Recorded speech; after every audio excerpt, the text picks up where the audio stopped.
श्री गुरु ग्रंथ साहिब जी की पावन पवित्र बोध विच जुड़ बैठे गुरु की साज संगत जियो। गज के फतेह बुलाओ जी। वाहिगुरु जी का खालसा वाहिगुरु जी की फतेह। सतगुरु गुरु नानक पातशाह जी की बख्शिश का सदका 9 पौड़ियां की विचार हुई है अते अज 10वीं पौड़ी की विचार होगी। सुणिया दियां पौड़ियां चल रही हैं। जे कहिए सुणिया की पौड़ी तो अज तीसरी सुणिया की पौड़ी है।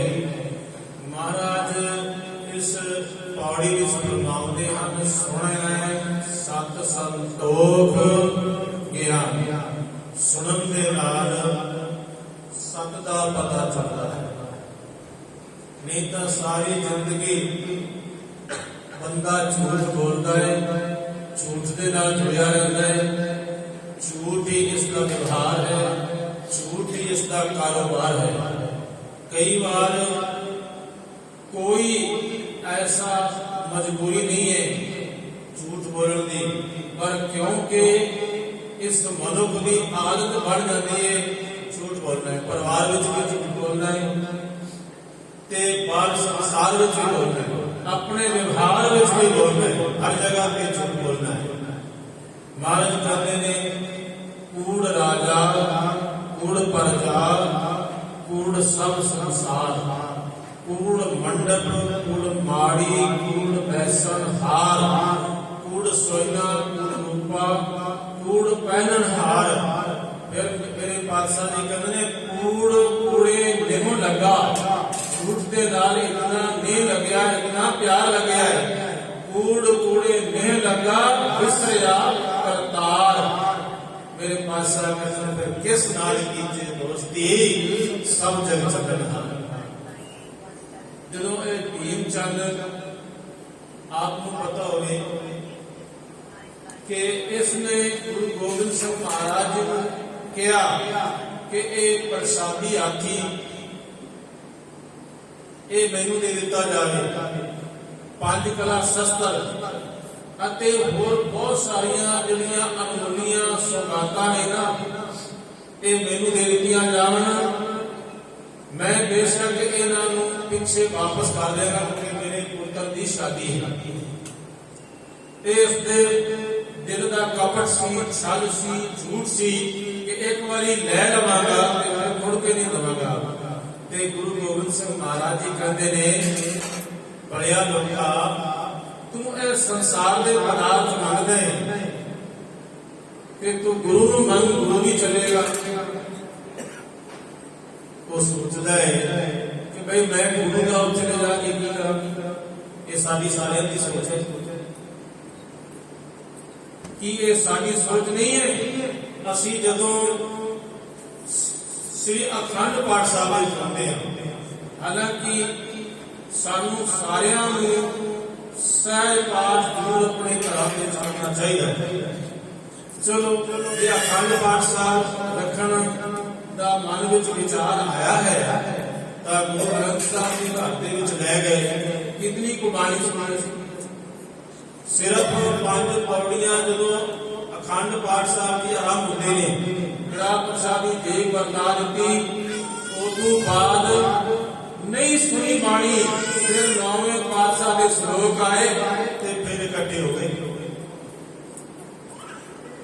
इतने 35 महापुरुषों की बाणी है श्री गुरु ग्रंथ साहिब जी के। साडे घर दे विच कोई मान लो MLA ही आ जाता है ते असी सारा परिवार उनके कोल बैठ गया, उनकी गल सुनते हैं, उनकी आओ भगत करते हैं।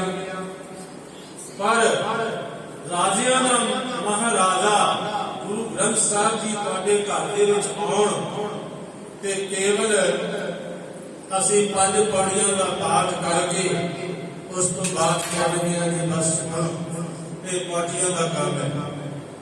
साध संगत में पाठियां सिंगा पासों ऐसा भी सुनिया है कि कई छाते ने कई जड़े सज्जन ना वो कहते ने भाई साहब ਅਸੀਂ ਤੁਹਾਨੂੰ ਚਾਹ ਪਾਣੀ ਤੇ ਪ੍ਰਸ਼ਾਦਾ ਵੀ ਛਕਾ ਸਕਾਂਗੇ। ਉਹਦੀ ਮਾਇਆ ਵੀ ਦੱਸ ਦਿਓ ਕਿਤਨੀ ਮਾਇਆ ਲੈਣੀ। ਬੇਸ਼ੱਕ ਦੀ ਉਹ ਮਾਇਆ ਜ਼ਿਆਦਾ ਦੇ ਦਿੰਦੇ ਨੇ, ਪਰ ਨਹੀਂ, ਇਹ ਕੋਈ ਸੇਵਾ ਭਾਵ ਥੋੜੀ ਨਾ ਹੈ। ਇਸ ਲਈ ਭਗਤ ਕਬੀਰ ਜੀ ਕਹਿੰਦੇ ਨੇ, ਕਬੀਰ ਹੈ ਪਾਹਨ ਸਗਲ ਖਨ ਛਤਰਪਤੀ ਕੋਈ ਨਾਰ, ਤਾਸ ਪਟੰਦਰ ਨਾਮ ਬੁਝਾਏ ਹਰ ਜਨ ਕੀ ਬਨਿਹਾਰ। ਕਿਹਾ ਜਾਂਦਾ ਹੈ ਇੱਕ ਵਾਰ ਬਾਬਾ ਅਤਰ ਸਿੰਘ ਜੀ ਨੂੰ ਮਹਾਰਾਜਾ ਪਟਿਆਲਾ ਨੇ ਬੁਲਾਇਆ ਕਿ ਅਖੰਡ ਪਾਠ ਸਾਹਿਬ ਜੀ ਰੱਖੇ ਹਨ ਤੇ ਆਪ ਬਹੁਤੇ ਹੋਗਾ। ਉਹ ਚਲੇ ਗਏ। ਉਹਨਾਂ ਨੇ ਕਿਹਾ ਕਿ ਅਰਦਾਸ ਆਪ ਜੀ ਦੀ ਕਰਨੀ ਹੈ। ਤਾਂ ਉਹ ਪਹਿਲਾਂ ਹੀ ਚਲੇ ਗਏ। ਉਹ ਸਭ ਆਪਣੀ ਨਜ਼ਰ ਦੇ ਨਾਲ ਦੇਖਦੇ ਰਹੇ ਵੀ ਕੀ ਹੋ ਰਿਹਾ ਕੀ ਨਹੀਂ ਹੋ ਰਿਹਾ। ਰਾਣੀਆਂ ਆਪਣੇ ਤਿਆਰ ਹੋ ਰਹੀਆਂ ਸਨ, ਆਪਣੇ ਬਸਤਰ ਪਾ ਰਹੀਆਂ ਸਨ, ਤੇ ਉਧਰੋਂ ਜਿਹੜਾ ਆਪ ਮਹਾਰਾਜਾ ਹੈ ਉਹ ਭੁੱਲ ਕੇ ਹੀ ਕੰਮ ਕਰਨੇ ਲੱਗਿਆ ਹੋਇਆ, ਤੇ ਜਿਹੜੇ ਵਿਚਾਰੇ ਨੌਕਰ ਚਾਕਰ ਨੇ ਉਹ ਸਾਰੀ ਸੇਵਾ ਕਰ ਰਹੇ ਨੇ, ਦੇਖਭਾਲ ਕਰ ਰਹੇ ਨੇ। ਜਦੋਂ ਅਰਦਾਸ ਦਾ ਵਕਤ ਆਇਆ ਤਾਂ ਉਦੋਂ ਬਾਬਾ ਅਤਰ ਸਿੰਘ ਜੀ ਨੇ ਕਿਹਾ, ਧੰਨ ਸ੍ਰੀ ਗੁਰੂ ਗ੍ਰੰਥ ਸਾਹਿਬ ਜੀਓ, ਸ੍ਰੀ ਅਖੰਡ ਪਾਠ ਸਾਹਿਬ ਜੀ ਇਸ ਗ੍ਰਹਿ ਦੇ ਵਿੱਚ ਰੱਖੇ ਸਨ। ਅੰਨ ਜਲ ਆਪ ਜੀ ਦਾ ਤੇ ਸੇਵਾ ਟਹਿਲ ਨੌਕਰਾਂ ਦੀ ਲੇਖੇ ਲਾਉਣੀ। ਤੇ ਉਹ ਮਹਾਰਾਜਾ ਦਾ ਨਾਮ ਵੀ ਹੈ। ਹੁਣ ਮਹਾਰਾਜਾ ਦੇ ਹਿਰਦਾ ਬੜਾ ਔਖਾ ਹੋਇਆ। ਕਹਿ ਲਗੇ, ਤੁਹਾਨੂੰ ਅਸੀਂ ਅਰਦਾਸ ਵਾਸਤੇ ਬੁਲਾਇਆ ਸੀ, ਤੁਸੀਂ ਅਰਦਾਸ ਨਹੀਂ ਕੀਤੀ। ਕਹਿਣ ਲੱਗੇ, ਅਸੀਂ ਅਰਦਾਸ ਨਹੀਂ ਕੀਤੀ ਹੈ, ਪਰ ਇੱਕ ਗੱਲ ਮੈਨੂੰ ਦੱਸੋ, ਇਹ ਅੰਨ ਜਲ ਕਿਹਦਾ ਹੈ? ਕਹਿੰਦਾ ਗੁਰੂ ਦਾ। ਤੇ ਫਿਰ ਮੈਂ ਅਰਦਾਸ ਕੀਤੀ ਹੈ ਨਾ ਪਰਸਾ, ਇਹ ਅੰਨ ਜਲ ਆਪ ਜੀ ਦਾ ਹੈ, ਤੇ ਤੁਸੀਂ ਸੇਵਾ ਕੀਤੀ ਆਪਣੇ ਹੱਥ ਨਾਲ? ਕਹਿੰਦਾ ਜੀ ਨਹੀਂ। ਕਹਿੰਦੇ ਫਿਰ ਲੋਕਰਾ ਚਾਕਾ ਨੇ ਸੇਵਾ ਕੀਤੀ ਹੈ, ਮੈਂ ਉਹਨਾਂ ਦੀ ਅਰਦਾਸ ਕਰਾਂ। ਜੇ ਅਗਰ ਮੇਰੇ ਵਰਗਾ ਕੋਈ ਲਾਲਚੀ ਹੁੰਦਾ ਨਾ, ਹੋਰ ਵੀ ਕਈ ਗੁਰਬਾਣੀ ਦੇ ਪ੍ਰਮਾਣ ਲਗਾ ਕੇ ਮਹਾਰਾਜਾ ਸਾਹਿਬ ਦਾ ਨਾਮ ਇਤਨਾ ਵਡਿਆਉਣਾ ਸੀ, ਪਰ ਇਹ ਸੱਚੇ ਹਿਰਦੇ ਵਿੱਚ ਨਿਕਲੀ ਹੋਈ ਅਰਦਾਸ ਹੈ। ਜਿਹੜੇ ਸੁਣ ਕੇ ਸੱਚ ਨਾਲ ਜੁੜਦੇ ਨੇ, ਉਹ ਕਿਸੇ ਦੀ ਪਰਵਾਹ ਨਹੀਂ ਕਰਦੇ ਕੌਣ ਛੋਟਾ ਹੈ ਕੌਣ ਵੱਡਾ ਹੈ। ਤਾਂ ਉਹ ਭੀਮ ਚੰਦ ਕਹਿੰਦਾ ਹੈ, ਪਾਤਸ਼ਾਹ ਮੈਨੂੰ ਨਾ ਇਹ ਹਾਥੀ ਦੇ ਦਿਓ, ਪ੍ਰਸਾਦੀ ਹਾਥੀ, 5 ਗਲਾਸ ਸਸਤਾ ਦੇ ਦਿਓ, ਹੋਰ ਸੌਗਾਤਾਂ ਦੇ ਦਿਓ। ਤੇ ਮਹਾਰਾਜ ਕਹਿਣ ਲੱਗੇ, ਬਈ ਅਸੀਂ ਵੀ ਚੱਲਦੇ ਹਾਂ। ਕਹਿਣ ਲੱਗੇ ਕਿ ਤੁਹਾਡੀ ਲੋੜ ਨਹੀਂ ਹੈ। ਜਿਹੜੇ ਸੋਚਦਾ ਇਹਨਾਂ ਨੂੰ ਲੈ ਕੇ ਜਾਵਾਂਗਾ, ਸੇਵਾ ਹੋ ਕਰਨੀ ਪਏਗੀ, ਇਹਨਾਂ ਦੇ ਨਾਲ ਹੋਰ ਕੋਈ 5-10 ਸਿੰਘ ਵੀ ਜਾਣ, ਮੈਂ ਉਹਨਾਂ ਦੀ ਸੇਵਾ ਕਰਾਂਗਾ ਕਿ ਆਪਣੇ ਆਏ ਹੋਏ ਸੱਜਣਾ ਨੂੰ ਸੰਭਾਲਾਂ। ਕਹਿੰਦਾ ਜੀ ਮੈਨੂੰ ਤਾਂ ਇਹ ਬਸ ਪੈਸੇ ਦੇ ਦਿਓ, ਇਹ ਸੌਗਾਤਾਂ ਦੇ ਦਿਓ, ਤੇ ਮੈਨੂੰ ਹੋਰ ਚੀਜ਼ ਦੀ ਲੋੜ ਨਹੀਂ ਹੈ। ਮਹਾਰਾਜ ਦੀ ਬਾਣੀ ਵੀ ਤਾਂ ਕਹਿੰਦੀ ਹੈ, ਮਾਇਆ ਹੋਏ ਸਗਲ ਜਗ ਛਾਇਆ, ਕਾਮਣ ਦੇਖ ਕਾਮ ਨ ਪਾਇਆ, ਸੁਤ ਕੰਚਨ ਸਿਉ ਹੇਤ ਵਧਾਇਆ, ਸਭ ਕਿਛ ਆਪਣਾ ਇੱਕ ਰਾਮ ਬਰਾਇਆ। ਸਾਰਾ ਕੁਝ ਆਪਣਾ ਹੈ, ਇੱਕ ਗੁਰੂ ਆਪਣਾ ਨਹੀਂ ਹੈ। ਸਭ ਕੁਝ ਦੇ ਦੇ, ਸਭ ਕੁਝ ਲੈਣ ਲਈ ਤਿਆਰ ਹਾਂ, ਪਰ ਗੁਰੂ ਦੇ ਕੋਲੋਂ ਸੱਚ ਲੈਣ ਲਈ ਤਿਆਰ ਨਹੀਂ। ਸਾਡੇ ਸਾਰਿਆਂ ਦੀ ਅਵਸਥਾ ਹੈ, ਇੱਕ ਭੀਮ ਚੰਦ ਦੀ ਨਹੀਂ ਹੈ ਜਾਂ ਇੱਕ ਮਹਾਰਾਜਾ ਪਟਿਆਲਾ ਦੀ ਨਹੀਂ ਹੈ।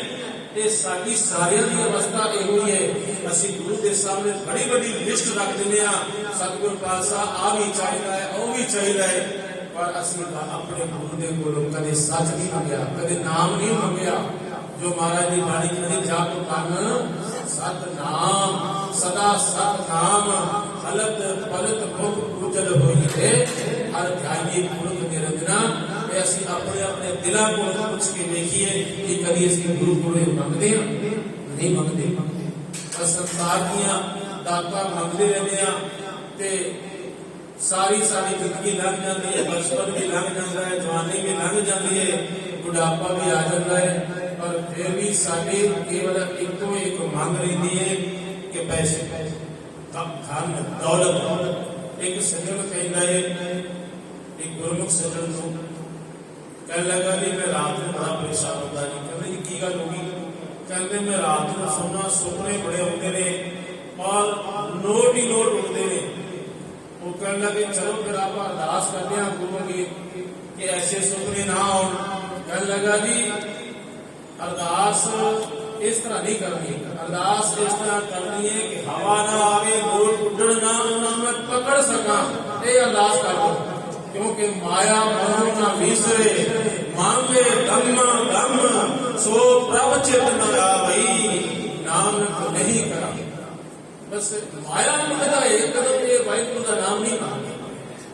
इसलिए मेरे पातशाह जी कहते ने सुनिया सत, सत नूं सुन, सत नूं सुनेगा तां तेरे ਹਿਰਦੇ ਦੇ ਵਿੱਚ ਵਾਹਿਗੁਰੂ ਦਾ ਨਾਮ ਵਸੇਗਾ।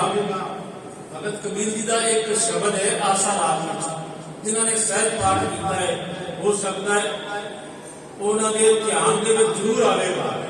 वो शब्द है इकत पत्थर भर उरकट, उरकट इकत पत्थर भर पानी, आस पास पंच जोगिया बैठे बीच नकट दे रानी, नक्ति को ठनगन बाडा को किने बेटी काटी को, सगल माही नक्ति का वासा सगल मार और हेरी, सगलिया की बहन बाती जिन्हें मरी दस चेरी, हमरो करता। फिर कहते ने नाकों काटी कानों काटी काट कुट के डाई, भाई मैं उन्हें नक भी काट देता, उनका कान भी काट देता, काट कुट के डारी ते उन्होंने चंगी तरह काट कुट के टुकड़े टुकड़े करके उसको मैं सुट देता।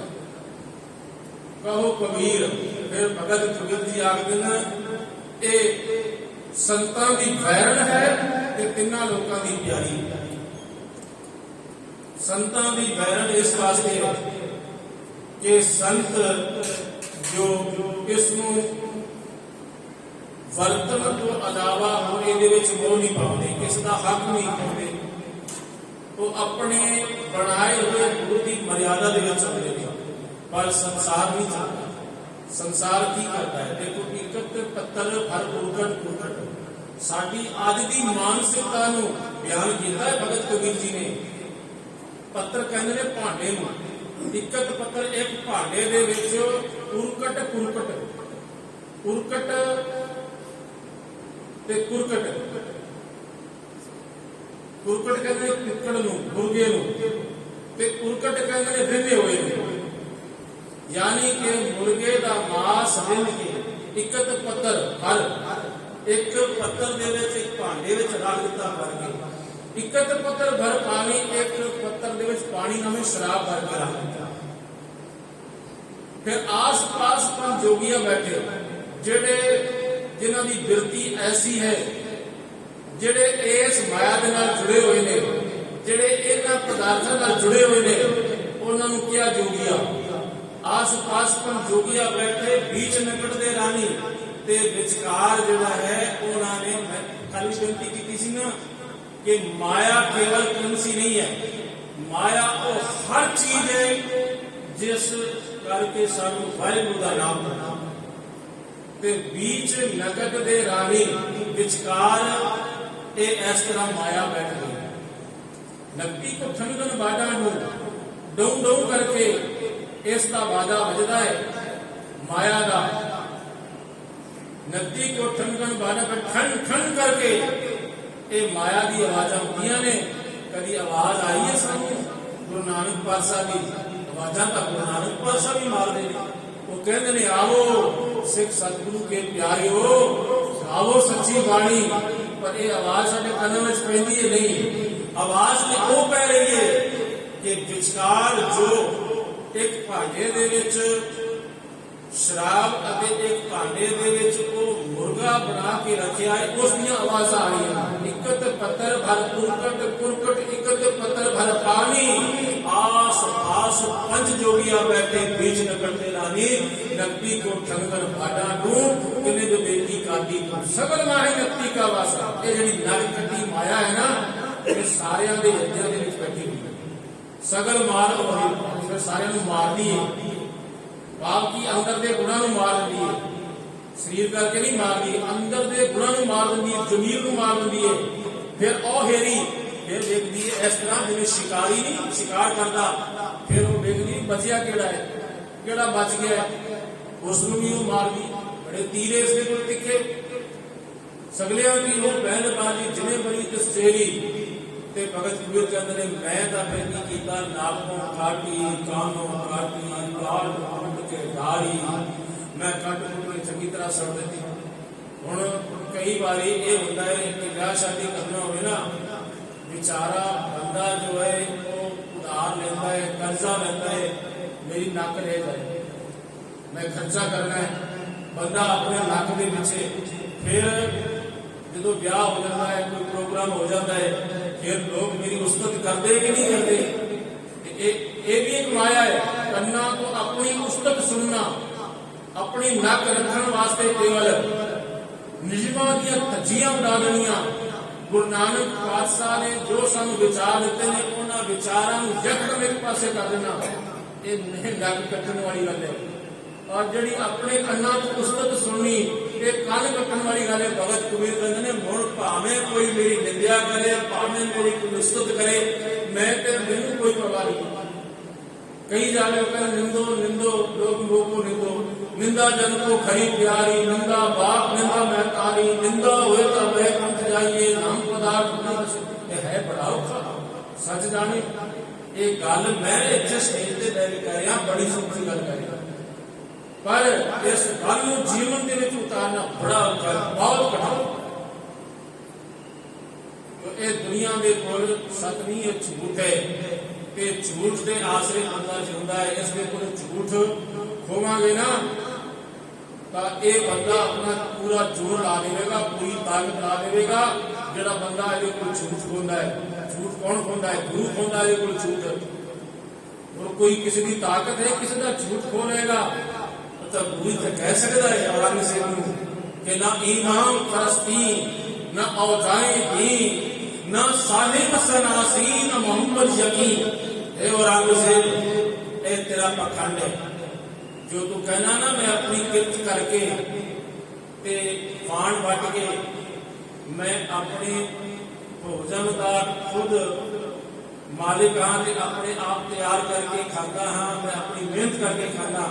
और तू कहना है ना हज़रत मोहम्मद साहब मेरे पैगंबर हैं, मेरे पीर ने, तू कहना है कि आज भी कुरान है कि मेरा पवित्र ग्रंथ है, पर गुरु गोबिंद सिंह महाराज वर्गा हिरदा कह सकता है ना इमाम परस्ती ना औजाए दी ना साहिब सनासी ना मोहम्मद यकीन। तेरा कोई मोहम्मद साहब के ऊपर विश्वास नहीं है और कुरान शरीफ के ऊपर भी तेरा विश्वास नहीं है, तू झूठ बोलता है, पखंड करता है।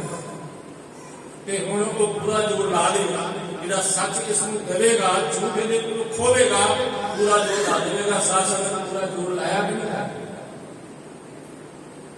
उसने गुरु गोबिंद सिंह महाराज का आनंद उजाड़ दिता, उन्होंने परिवार को फेरू फेरू कर दिता, फिर उन्होंने सारे सब शहीद भी कर दिता। क्यों किया? क्योंकि गुरु उसने कहते ने जालम पब्लिक के ऊपर जुल्म ना कर, रहम कर, तरस कर, रहम खा। तू राजा है तो सारे को एक नजर देना भेज, किसी दे नाल तू ज्यादती ना कर। मैं एक इत्थे गुरबाता आप जी सुना दिया। एक बार ना महाराजा रणजीत सिंह के राज में काल पै गया, महाराजा साहब ने अपने जो गोदाम सन खोल दिते। हुण जिवें कोरोना आया, कोरोना दे विच मैनूं नहीं पता किसी ने अपने गोदाम खोले, पर गुरु नानक देव सिखां दे गोदाम खोल दिते। लोग अपने घरां दे विच छुप के रहिंदे सन, पर ये सिख सारी रात ते सारा दिन सड़कों के ऊपर होंदे सन। लोग डरते सन कोरोना के कोलों, लेकिन एक गुरु नानक देव सिख जिहड़े ने उन्हां गरीबां दी सेवा करते सन। आई कारण है साध संगत जी कि अमेरिका ने खालसाई निशान साहब को अपने झंडे दे नाल लगाया और 12 नवंबर 2019 कनेडा दे विच इस सिखां दीयां सेवा भावनावां नूं देखदे होइआं मिस्टर ट्रूडो ने, जो थोड़ा प्रधानमंत्री है, जो गुरु नानक पातशाह जी का 550वां प्रकाश पर्व मनाया जा रहा सी, ਉਸਨੇ ਕੈਨੇਡਾ ਦਾ ਝੰਡਾ ਹੇਠਾਂ ਲਾਤਾ ਤੇ ਉੱਥੇ ਗੁਰੂ ਨਾਨਕ ਪਾਤਸ਼ਾਹ ਦਾ ਇਹ ਬਸੰਤੀ ਨਿਸ਼ਾਨ ਜਲਾ ਦਿੱਤਾ। ਇਤਨਾ ਉਹਨਾਂ ਨੇ ਸਤਿਕਾਰ ਕੀਤਾ ਔਰ ਗੁਰੂ ਨਾਨਕ ਪਾਤਸ਼ਾਹ ਦੇ ਨਾਮ ਉਹਨਾਂ ਨੇ ਇੱਕ ਰੋਡ ਦਾ ਨਾਮ ਦਿੱਤਾ। ਪਰ ਪਤਾ ਨਹੀਂ ਸਾਡੀਆਂ ਸਰਕਾਰਾਂ ਨੂੰ ਕੀ ਸੱਪ ਸੁਣ ਜਾਂਦਾ ਹੈ। ਇਹ ਸੱਚ ਨੂੰ ਸੱਚ ਨਹੀਂ ਕਬੂਲ ਕਰ ਸਕਦੀਆਂ, ਪਰ ਇਹ ਅੱਜ ਵਿਸ਼ਵ ਦੇਖਦਾ ਹੈ, ਵਿਸ਼ਵ ਸਤਿਕਾਰ ਕਰਦਾ ਹੈ। ਔਰ ਉਹ ਵਿਸ਼ਵ ਦੇ ਲੋਕ ਜਿਹੜੇ ਨੇ ਜਦੋਂ ਵੀ ਕੋਈ ਦਸਤਾਰਧਾਰੀ ਨੂੰ ਦੇਖਦੇ ਨੇ ਮੁਸੀਬਤ ਦੇ ਸਮੇਂ, ਉਦੋਂ ਉਹ ਪੁਕਾਰ ਉੱਠਦੇ ਨੇ ਕਿ ਇਹ ਸਾਡਾ ਅੱਲਾ ਆ ਗਿਆ, ਇਹ ਸਾਡਾ ਰਾਮ ਆ ਗਿਆ, ਇਹ ਸਾਡਾ ਵਾਹਿਗੁਰੂ ਆ ਗਿਆ। ਹੁਣ ਅਸੀਂ ਪਿਆਸੇ ਨਹੀਂ ਰਹਾਂਗੇ, ਹੁਣ ਅਸੀਂ ਭੁੱਖੇ ਨਹੀਂ ਰਹਾਂਗੇ, ਸਾਨੂੰ ਸਭ ਕੁਝ ਮਿਲੇਗਾ ਕਿਉਂਕਿ ਗੁਰੂ ਨਾਨਕ ਦਾ ਸਿੱਖ ਹੈ। ਇਹ ਹੈ ਸੱਚ। तो मैं बेनती कर रहा सी, महाराजा रणजीत सिंह जी ने ना सारे गुलाम बोल के ले जाओ भाई, जितना जितना किसी को चाहिए ना ले जाओ। भंडार भरे हुए सब, ये सरकार सब सरकार ने बोल दे ने। एक बुजुर्ग सी, उस बुजुर्ग ने लोड तो ज्यादा उतर चुक लिया कि पता नहीं फिर मुड़ के आ होना है या नहीं आ होना, दोबारा एक गोदाम खुलणगे या नहीं खुलणगे। उसने ज्यादा बड़ी पंड चुक ली, पर कुछ दूर जाके वो जी पंड सी ना या बोरी दे विच जो भी कणक सी वो उत्थे गिर गई ਉਹਦੇ ਕੋਲੋਂ ਤੇ ਉੱਥੇ ਮੱਥੇ ਤੇ ਹੱਥ ਕਰਕੇ ਬੈਠ ਗਿਆ। ਹੁਣ ਮੈਂ ਨਾ ਘਰ ਜਾ ਸਕਦਾ ਤੇ ਨਾ ਵਾਪਸ ਜਾ ਸਕਦਾ, ਕਰਾਂ ਤਾਂ ਮੈਂ ਕਰਾਂ।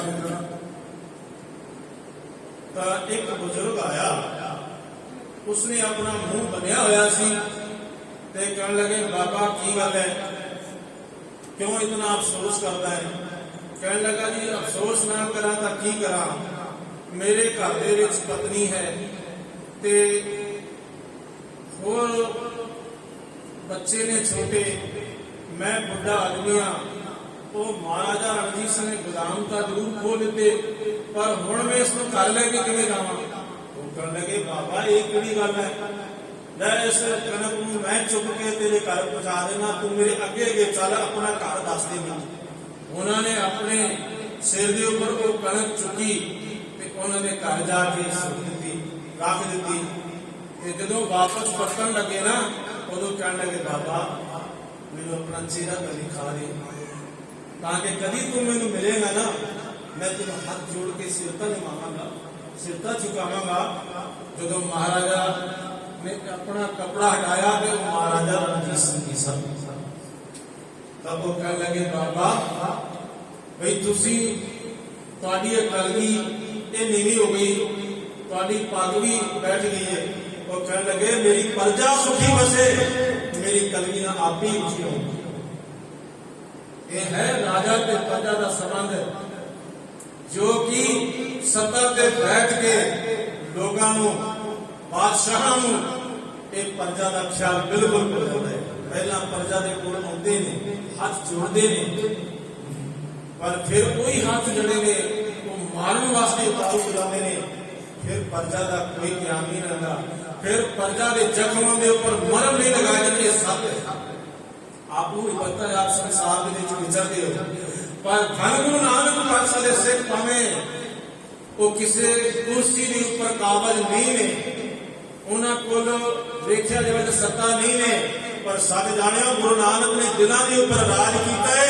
आज विश्व के ऊपर सिख भी मनुखों के दिलों पर राज कर रहा है। तो ये औखी बहुत गल है, बहुत औखी गल है। सुने सत संतोख ज्ञान सुनन के नाल सत का पता चलता है। जे सुनांगे ही नहीं तो भाई की सच है, किवें असीं कहांगे आद सच जुगाद सच है भी सच नानक होसी भी सच। नहीं कहांगे ना, जे सुनांगे तो सुन लीए, सुन के फिर इन्हां बचनां को गाइए, सवेरे की गाइए, शाम की गाइए, इस बचना को चलदियां फिरदियां गाइए, इस जापजी साहब को अपना आधार बना लीए, अपनी जिंदगी बना लीए, ते फिर इहदे विचों जो आनंद उठेगा उस आनंद को किया नहीं जा सकता इस जवाब के नाल कि उस विच कितना रस होगा। फिर मेरे पातशाह जी कहते ने संतोख ਬੰਦੇ ਕੋਲ ਸੰਤੋਖ ਵੀ ਹੋਣਾ ਚਾਹੀਦਾ। ਜੇ ਸੁਣੇਗਾ ਬੰਦਿਆ ਕਿ ਭਈ ਇਤਨਾ ਬੇਸਬਰਾ ਨਾ ਹੋ, ਕੋਈ ਆਪਣੇ ਹਿਰਦੇ ਵਿੱਚ ਸਬਰ ਤੇ ਸੰਤੋਖ ਵੀ ਰੱਖ। ਬਿਨਾ ਸੰਤੋਖ ਨਹੀਂ ਕੋ ਰਾਜੇ, ਸੁਪਨ ਮਨੋਰਥ ਬਿਰਥ ਸੇ ਸਭ ਕਾਜ। ਫਿਰ ਮਹਾਰਾਜ ਦੀ ਬਾਣੀ ਕਹਿੰਦੀ ਹੈ ਸਹਿਸ ਖਟੇ ਲਖ ਕੋਟ ਆਵੇ, ਤ੍ਰਿਪਤ ਨਾ ਆਵੇ ਆਇਆ ਪਾਛੇ ਪਾਛੇ। ਭਾਈ ਇਹਨੂੰ ਤ੍ਰਿਪਤੀ ਆਉਂਦੀ ਨਹੀਂ। ਕੋਟ ਦੋਰੇ ਲਾਖ ਧੋਵੇ ਮਨ ਨਾ ਹੋਵੇ, ਪਰੇ ਪਰੇ ਕੋ ਲੁਚੀਏ। ਜੇ ਇਹਦੇ ਕੋਲ ਨਾ 100 ਰੁਪਇਆ ਦੇ ਕਹਿੰਦਾ 1000 ਹੋ ਜਾਵੇ, ਜੇ 1000 ਵੀ ਹੋ ਗਿਆ ਤਾਂ ਕਹਿੰਦਾ ਲੱਖ ਹੋ ਜਾਵੇ, ਜੇ ਲੱਖ ਹੈ ਤਾਂ ਕਹਿੰਦਾ ਕਰੋੜ ਹੋ ਜਾਵੇ, ਜੇ ਕਰੋੜ ਹੈ ਤਾਂ ਫਿਰ ਕਹਿੰਦਾ ਕਿ ਅਰਬ ਹੋ ਜਾਵੇ। ਉਹ ਕਦੀ ਇਸ ਦੀ ਗਿਣਤੀ ਮੁੱਕੀ ਹੋਈ ਨਹੀਂ, ਕਦੇ ਇਸ ਦੀ ਤ੍ਰਿਸ਼ਨਾ ਅਗਾ ਤ੍ਰਿਸ਼ਨਾ ਵਿਰਲੇ ਹੀ ਕੀ ਬੁਝੀਏ, ਵਿਰਲੇ ਦੀ। ਇੱਕ ਅਮਰੀਕਾ ਦੇ ਵਿੱਚ ਐਂਡਰੂ ਕਾਰਨੇਗੀ ਨਾਮ ਦਾ ਬੰਦਾ ਸੀ। ਉਹ ਆਪਣੇ ਸਮੇਂ ਦਾ ਨਾ ਵਿਸ਼ਵ ਦਾ ਸਭ ਤੋਂ ਅਮੀਰ ਆਦਮੀ ਸੀ। ਉਹਦੇ ਕੋਲ 90,000 ਅਰਬ ਡਾਲਰ ਸੀਗਾ ਤੇ ਉਸਨੇ ਆਪਣੇ ਨਾ ਮੈਨੇਜਰ ਨੂੰ ਕਿਹਾ ਇੱਕ ਦਿਨ, ਕਹਿੰਦਾ ਕਿ ਹਿਸਾਬ ਲਗਾ ਕੇ ਦੱਸ, ਜੇਕਰ ਮੈਂ ਮਰ ਜਾਵਾਂ ਤਾਂ ਮੇਰੀਆਂ ਕਿਤਨੀਆਂ ਪੁਸ਼ਤਾਂ ਅਗਰ ਕੰਮ ਨਾ ਕਰਨ ਤਾਂ ਉਹ ਵੇਲੀਆਂ ਬੈਠ ਕੇ ਖਾ ਸਕਦਾ। ਉਹ ਮੈਨੇਜਰ ਨੇ ਹਿਸਾਬ ਲਗਾ ਕੇ ਉਸਨੂੰ ਦੱਸਿਆ ਕਿ ਭਾਈ ਜੇਕਰ ਤੇਰੀਆਂ ਆਉਣ ਵਾਲੀਆਂ ਪੁਸ਼ਤਾਂ ਕੰਮ ਨਾ ਕਰਨ ਤਾਂ ਤੇਰੇ ਕੋਲ ਇਤਨਾ ਪੈਸਾ ਹੈ ਕਿ ਤੇਰੀਆਂ 10 ਪੁਸ਼ਤਾਂ ਜਿਹੜੀਆਂ ਨੇ ਵੇਲੀਆਂ ਬੈਠ ਕੇ ਖਾ ਸਕਦੀਆਂ। ਉਹਦੀ ਅੱਖਾਂ ਵਿੱਚ ਆਂਸੂ ਆ ਗਏ ਐਂਡਰੂ ਕਾਰਨੇਗੀ ਨੇ।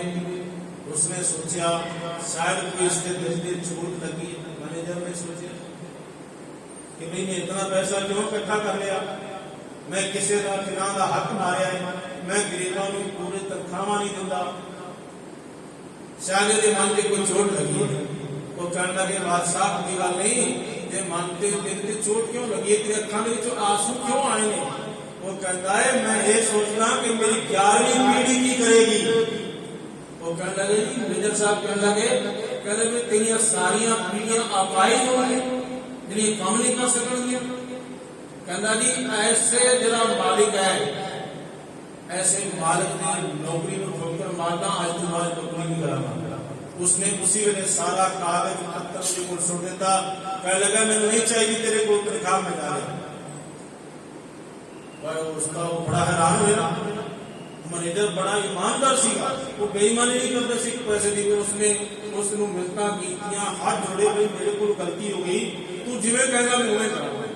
कहने लगे चंगा फिर तो इस तरह करी, तू ज्यादा नहीं 5 किलो रोज आटा दान करिया, 5 किलो किसे गरीब इतना कर लिया। जो ज्यादा मैं कर देता ना तेन हार्ट अटैक हो जाए, मैं ज्यादा नहीं करता तेरे को नौकरी करूं, नहीं तो मैं छड़ के जा। वो मान गया। और जिथे बैठता सी ना अपना आसन लगा के उसे 5 किलो का थैला आटे का भर के रख लिया।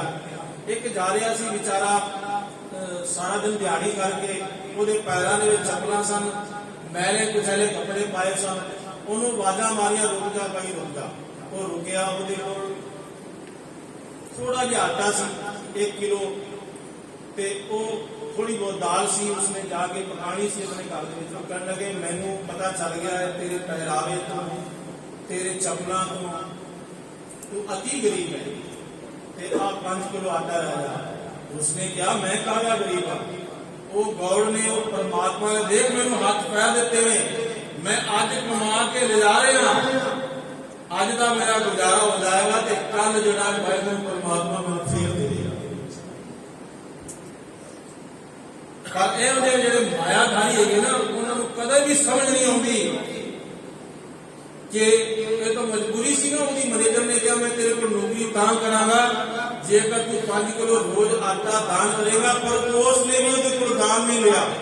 ਹੁਣ ਦੱਸੋ ਸ਼ਹਿਨशाह ਕੌਣ ਹੈ? ਉਹ ਗਰੀਬ ਜਿਸ ਨੂੰ ਆਪਣੇ ਗੁਰੂ ਦੇ ਉੱਪਰ, ਆਪਣੇ ਵਾਹਿਗੁਰੂ ਦੇ ਉੱਪਰ ਇੰਨਾ ਵਿਸ਼ਵਾਸ ਹੈ ਕਿ ਅੱਜ ਦਾ ਭੋਜਨ ਜੋ ਹੈ ਮੈਂ ਕਮਾ ਕੇ ਲਿਜਾ ਰਿਹਾ ਤੇ ਕੱਲ ਨੂੰ ਉਹ ਵਾਹਿਗੁਰੂ ਪਰਮਾਤਮਾ ਨੂੰ ਮੈਨੂੰ ਹੋਰ ਦੇਵੇਗਾ। ਇੱਕ ਬੰਦਾ ਐਸਾ ਹੈ ਜੀ ਮੇਰੀ 11ਵੀਂ ਦੁਸਤ ਕੀ ਕਰੇ। ਇਸ ਲਈ ਇਹ ਉਹਨਾਂ ਦਾ ਹਾਲ ਹੈ ਜੋ ਆਪਣੇ ਸਤ ਨਾਲੋਂ ਟੁੱਟੇ ਨੇ ਜੋ ਸੰਤੋਖ ਦੇ ਨਾਲੋਂ ਟੁੱਟ ਗਏ। ਤੇ ਫਿਰ ਮੇਰੇ ਪਾਤਸ਼ਾਹ ਕਹਿੰਦੇ ਗਿਆਨ ਬਾਬਰੇ ਤੇ ਗਿਆਨ ਵਿਚਾਰ ਨਾ ਪਾਇਆ, ਪੁਰਖਾ ਜਨ ਗਵਾਇਆ। ਐ ਬਾਬਰਿਆ ਚੱਲਿਆ ਸੁਣਾਈਆ, ਤੂੰ ਸੰਸਾਰ ਦਾ ਗਿਆਨ ਤਾਂ ਬਹੁਤ ਪ੍ਰਾਪਤ ਕਰ ਲਿਆ। ਅੱਜ ਦੇ ਬੱਚਿਆਂ ਕੋਲ ਪੁੱਛ ਲਓ, ਇੱਕ ਧਰਮ ਵੀ ਯਾਦ ਰੱਖਣਾ, ਬੁੱਢਿਆਂ ਦਾ ਹੈ, ਜਵਾਨਾਂ ਦਾ ਨਹੀਂ। ਜਵਾਨਾਂ ਦੀ ਆਪ ਦੇਖ ਲਓ ਗਿਣਤੀ ਕਿਤਨੀ ਕੁ ਹੈ, ਕਿਉਂਕਿ ਹੁਣ ਸਾਡੇ ਵਰਗੇ ਸੋਚਦੇ ਨੇ ਮਰਨ ਦੇ ਕਿਨਾਰੇ ਬੈਠੇ ਆ, ਪਤਾ ਨਹੀਂ ਕਿਸ ਵੇਲੇ ਲੁੜਕ ਜਾਣਾ ਹੈ, ਤਾਂ ਥੋੜਾ ਧਰਮ ਹੀ ਕਮਾ ਲੈ। ਪਰ ਉਹ ਬਹੁਤ ਖੁਸ਼ ਨਸੀਬ ਨੇ ਜਿਹੜੇ ਬੱਚੇ ਜਵਾਨੀ ਦੇ ਵਿੱਚ ਆਪਣੇ ਗੁਰੂ ਦੇ ਨਾਲ ਜੁੜ ਜਾਂਦੇ ਨੇ। ਜਵਾਨੀ ਦੇ ਵਿੱਚ ਜਿਹਨਾਂ ਨੂੰ ਬਾਣੀ ਕੰਠ ਹੋ ਜਾਂਦੀ ਹੈ, ਜਵਾਨੀ ਦੇ ਵਿੱਚ ਹੀ ਜੋ ਨਿਤਨੇਮੀ ਤੇ ਪ੍ਰੇਮੀ ਹੋ ਜਾਂਦੇ ਨੇ, ਜੋ ਸੇਵਾਦਾਰ ਹੋ ਜਾਂਦੇ ਨੇ, ਜੋ ਨਿਮਰਤਵਾਨ ਹੋ ਜਾਂਦੇ ਨੇ, ਉਹ ਬਹੁਤ ਹੀ ਧਨਤਾ ਦੀ ਜੋੜੀ। ਤੇ ਸੰਸਾਰ ਦਾ ਗਿਆਨ ਅੱਜ ਬੱਚਿਆਂ ਨੂੰ ਹੈ, ਛੋਟਾ ਜਿਹਾ ਬੱਚਾ ਹੈ ਉਸ ਨੂੰ ਸਾਰਾ ਗਿਆਨ ਹੈ, ਮੋਬਾਈਲ ਦੇ ਸਾਰੇ ਫੰਕਸ਼ਨ ਕਰ ਲੈਂਦਾ। ਅਜੇ ਬਜ਼ੁਰਗਾਂ ਨੂੰ ਨਹੀਂ ਪਤਾ, ਪਰ ਬੱਚਾ ਸਭ ਕੁਝ ਕਰਦਾ ਹੈ। ਸੰਸਾਰ ਦਾ ਗਿਆਨ ਹੈ, ਨਿਰੰਕਾਰ ਦਾ ਗਿਆਨ ਨਹੀਂ ਹੈ। ਵੱਡਿਆਂ ਵੱਡਿਆਂ ਕੋਲ ਵੀ ਨਹੀਂ ਹੈ। ਕਈ ਵਾਰ 70-80 ਸਾਲ ਦੇ ਬਜ਼ੁਰਗ ਵੀ ਗੁਰੂ ਦੇ ਗਿਆਨ ਤੋਂ ਬਿਨਾਂ ਹੁੰਦੇ ਨੇ। ਸਾਰੀ ਜ਼ਿੰਦਗੀ ਉਹਨਾਂ ਨੇ ਐਵੇਂ ਲਗਾ ਦਿੱਤੀ ਹੁੰਦੀ ਹੈ। ਇਸ ਲਈ ਭਾਈ ਗੁਰੂ ਦੇ ਦਰ ਤੇ ਆ ਕੇ ਇਸ ਲਈ ਕਥਾ ਸੁਣਨੀ ਬਹੁਤ ਜ਼ਰੂਰੀ ਹੈ, ਕੀਰਤਨ ਸੁਣਨਾ ਵੀ ਬਹੁਤ ਜ਼ਰੂਰੀ ਹੈ। ਲੇਕਿਨ ਇਹ ਚੇਤੇ ਰੱਖਣਾ ਕਿ ਕਥਾ ਸੁਣਨੀ, ਗੁਰੂ ਦੇ ਵਿਚਾਰ ਸੁਣਨੇ ਇਹ ਬਹੁਤ ਜ਼ਰੂਰੀ ਨੇ।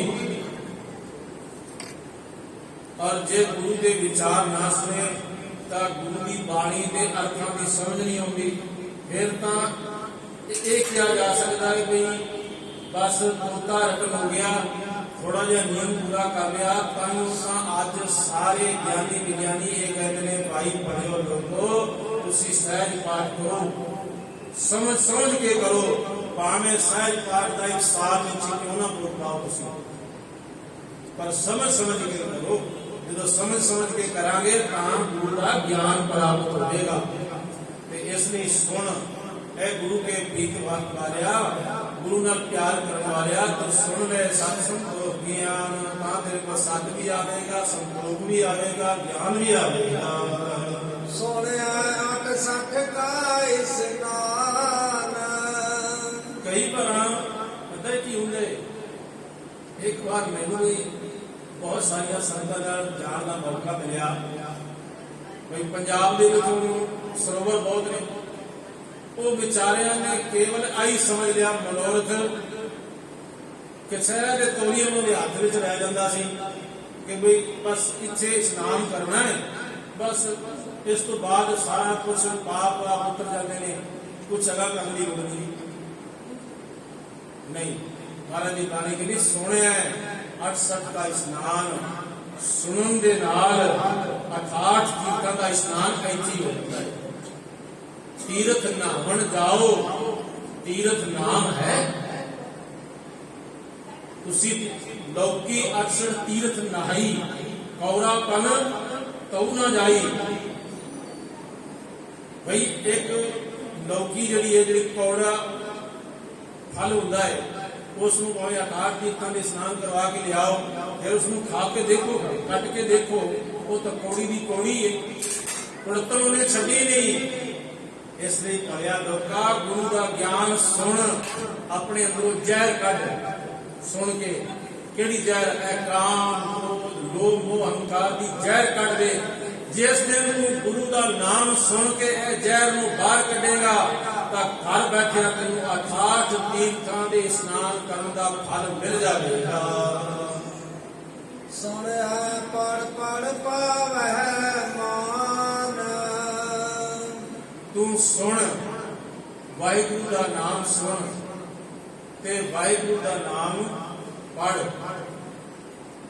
ਜਦੋਂ ਤੂੰ ਇਸ ਤਰ੍ਹਾਂ ਗੁਰੂ ਦਾ ਗਿਆਨ ਪੜ੍ਹੇਗਾ, ਸੁਣੇਗਾ, ਮੰਨੇਗਾ ਤਾਂ ਸੱਚ ਨਾਲ ਰੱਬ ਦੀ ਦਰਗਾਹ ਦੇ ਵਿੱਚ ਮਾਣ ਮਿਲੇਗਾ, ਸਤਿਕਾਰ ਮਿਲੇਗਾ। ਰੇ ਦਰਗਹਿ ਕਹੇ ਨਾ ਕੋ, ਆਓ ਬੈਠ ਆਦਰ। ਜਦੋਂ भाई तू नाम नहीं सुनेगा फिर तेरा हर जगह पे अपमान है, फिर हर जगह पे निरादर है। क्योंकि नामा छींका कबीर जुलाहा पूरे गुरते गत पाई, सोनर दिन की बाणी गावे कोई न मिटे पाए। जो नामा छींका भगत कबीर जुलाहा रविदास चमार ਜਦੋਂ ਇਹ ਵਾਹਿਗੁਰੂ ਦੇ ਨਾਲ ਟੁੱਟੇ ਹੋਏ ਸੀ ਉਦੋਂ ਬੜਾ ਦੁੱਖ ਸੀ, ਬਹੁਤ ਦੁੱਖ ਸਨ। ਪਰ ਜਦੋਂ ਉਹ ਵਾਹਿਗੁਰੂ ਦੇ ਨਾਮ ਨਾਲ ਜੁੜ ਗਏ ਤੇ ਆਤਮਿਕ ਆਨੰਦ ਦੇ ਨਾਲ ਭਰ ਗਏ। ਹੁਣ ਦੇਵਤੇ ਵੀ ਤਰਸਦੇ ਨੇ ਕਿ ਉਹਨਾਂ ਦੇ ਜਿਹੜੇ ਬੋਲ ਨੇ ਉਹ ਸਾਡੇ ਕੰਨਾਂ ਦੇ ਵਿੱਚ ਪੈ ਜਾਣ। ਸੁਰ ਨਰ ਦਿਨ ਕੀ ਬਾਣੀ ਗਾਵੇ, ਸੁਰ ਨਾਮ ਦੇਵਤੇ ਤੇ ਨਰ ਨਾਮੇ ਇਨਸਾਨ ਵੀ ਭਗਤ ਕਬੀਰ ਜੀ ਦੇ ਬਾਣੀ, ਭਗਤ ਰਵਿਦਾਸ ਜੀ ਦੀ, ਭਗਤ ਸ਼ਿੰਬਾ ਜੀ ਦੀ, ਜਿਨ੍ਹਾਂ ਨੂੰ ਮੰਦਰਾਂ ਦੇ ਵਿੱਚੋਂ ਧੱਕੇ ਮਾਰ ਕੇ ਬਾਹਰ ਕੱਢ ਦਿੱਤਾ ਗਿਆ ਸੀ, ਅੱਜ ਦੇਵਤੇ ਵੀ ਉਹਨਾਂ ਦੇ ਪਿੱਛੇ ਪਿੱਛੇ।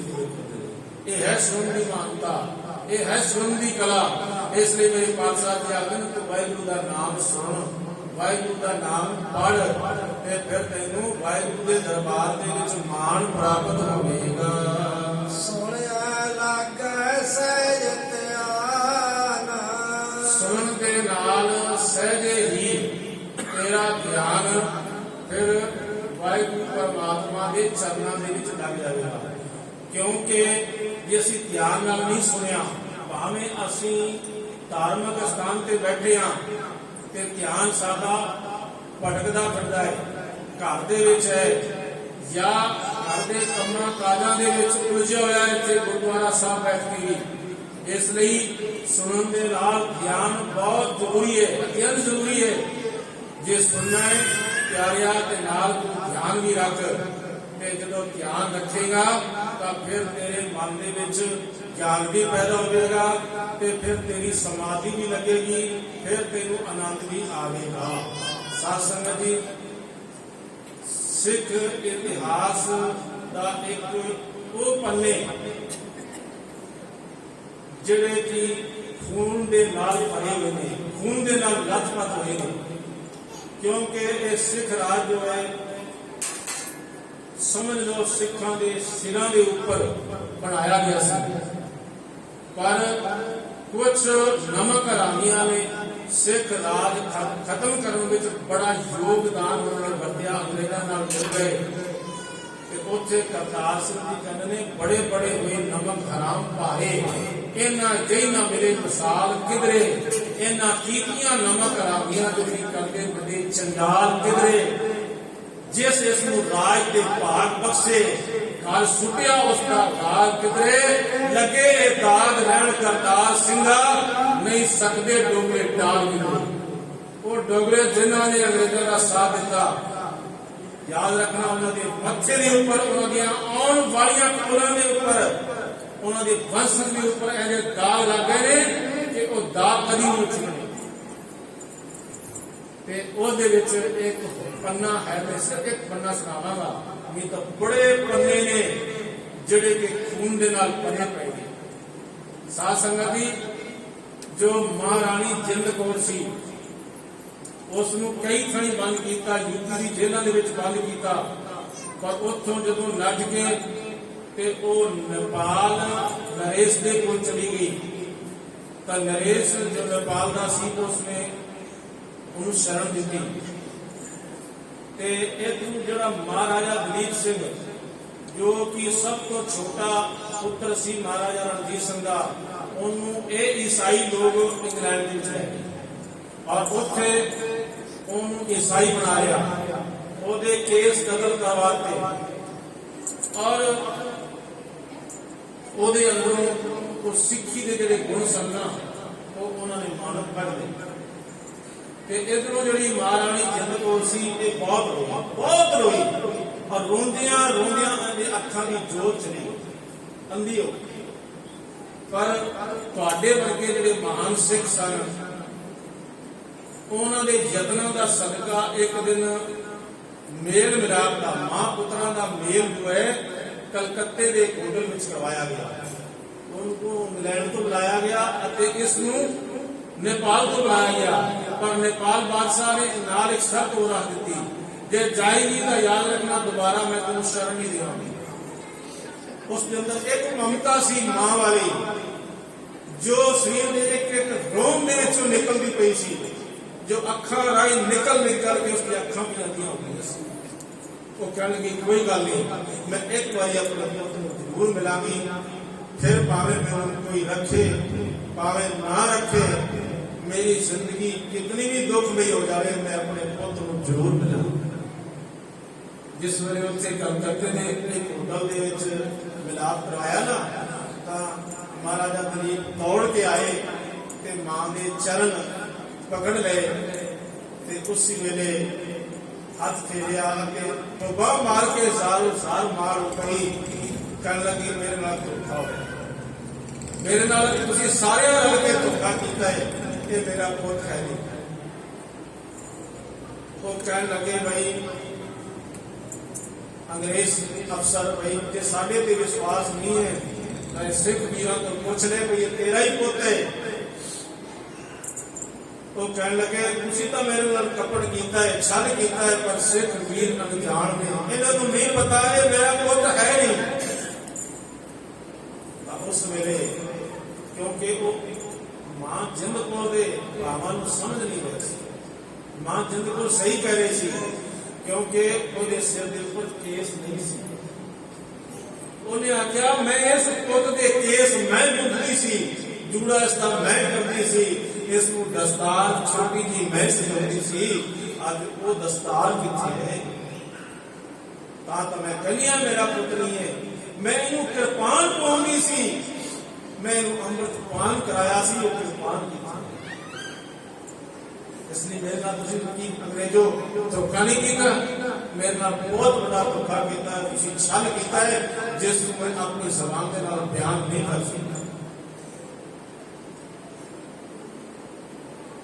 तो फिर एक अंग्रेजों नूं नाम दिता, फिर अपने जूड़ा पुत दा बिछड़ी जिन्ना नूं जदों दलीप मिलिया, था मार के रोई सी मजबूर बादरा, जूड़ा पुत दा ना सिर ते वेख के ते टुट के हो गई सी मजबूर बाबा। अगों मां दे चरण फड़ के कहा दलीप सिंह फरंगी कीता सिक्खी तो दूर माता, तेरे चरणों की कसम खा के कहना हाँ अमृत छक के सगू सिंह मैं तेरे हजूर माता, माता मैनूं माफ कर दे, मैं अमृत छक के गुरु सिंह सजागा।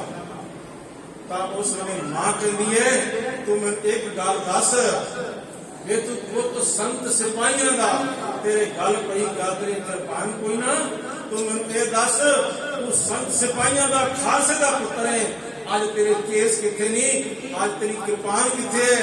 वो तेन ईसा की सूली का याद रह गई ते तेनू चांदनी चौक दे विच चलदे हुए आरे ना दिखाई दिते, तेनू उबलदियां होईयां देगां ना दिखाई दित्तियां, तेनू बंद बंद कट्टे हुए सिखां दे शरीर ना दिखाई दिते, तेनू सिखां दे जिहड़े सिर दे खोपर सन उतरदे हुए दिखाई ना दिते।